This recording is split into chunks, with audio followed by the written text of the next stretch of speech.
প্রচণ্ড গরমে হার্ট অ্যাটাকের ঝুঁকি বেড়ে যায় হৃদযন্ত্রের সমস্যা। এই জন্য চাই বিশেষ যত্ন। চিকিৎসকের পরামর্শে জানাবো গরমে হার্ট ভালো রাখতে করণীয় কি।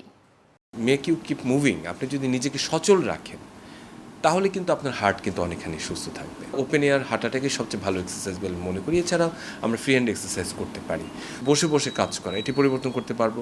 স্মোকিং, অ্যালকোহল, সেটাকে আমরা পরিহার করতে হবে, সেটি আমরা পরিবর্তন করতে পারবো। আমরা বলছি খাদ্যাভ্যাস, সুষম খাদ্যাভ্যাস, বিশেষ করে অতিরিক্ত চর্বি জাতীয় খাবার যেগুলো রয়েছে, রেড মিট, সেটাকে আমরা অ্যাভয়েড করব। পরিমিত পরিমাণ বা উৎসবে বিশেষ সময়ে আমরা সেটা খেতে পারি, কিন্তু নিয়মিতভাবে প্রতিদিন প্রতি বেলায় সেটি আসলে খেলে পরে কিন্তু আমাদের রক্তে যেটা কোলেস্টেরলের পরিমাণটি বেড়ে যাবে, এবং এই কোলেস্টেরল কিন্তু one of the important risk factor for cardiac disease.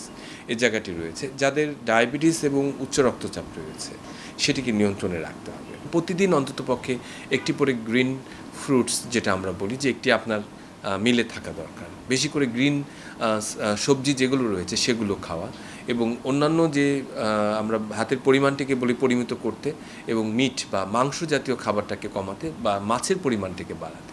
তাহলে আমার মনে হয় যে হার্টকে আমরা সুস্থ রাখতে পারবো। এবং আরেকটি বিষয়, সেটা হচ্ছে নিয়মিত চেক আপ। আমরা বলি যে আমরা এখন তো বয়সটাও কিন্তু এখন অনেক কমে গিয়েছে। আমরা বলি যে 30-এর পরে বা 35-এর পরেই কিন্তু আপনার একটা নিয়মিত হার্ট স্ক্রিনিং দরকার।